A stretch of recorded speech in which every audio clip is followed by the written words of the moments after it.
আজকে জানাই দিলাম হে আমতলীবাসী, স্পষ্ট কোরআনে রয়েছে, হাদিসে রয়েছে, মাযহাবের কিতাবে রয়েছে, আল্লাহর দিন গোড়ার দিকে কয় ভাগ, আমলে কয় ভাগ, শাখা ফল শাখা মিলে কত। হে আমতলীবাসী, যারা এই দিন মানো না, তোমরা অহংকারে লোকে লুকি। কোন লোকে লুকি? আসো, চ্যালেঞ্জ করো, কিতাব করো, হাদিস করো, কিয়ামত পর্যন্ত চ্যালেঞ্জ। এই জন্য আমি আলামিন যদি পূর্ণাঙ্গদিন না মানি, আমি কোন লোকে লুকি? আমার জন্য ভেস্ত না দোদক। দুদল দরবারে যদি এই পূর্ণাঙ্গদিন না থাকে, দুদল আংশিক দল। কারণ দুদল কি দলিল? অমুক দরবার কি দলিল? দলিল হলো কোরআন হাদিস। কোরআন হাদিসের সত্যিকার জান্নাতি দলের মাহফিলের পূর্ণাঙ্গ দিন দুদল যতদিন আছে জান্নাতি দল। যেই দিন থেকে দুদল দরবারে পূর্ণাঙ্গ দিন থাকবে না, এই দুদল কোন দলের প্রতীক হবে?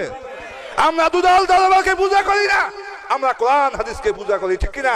এই কোরআন হাদিসের শিক্ষা দুদলের ভিতরে আছে বিধায় আমরা দুদলকে মানি।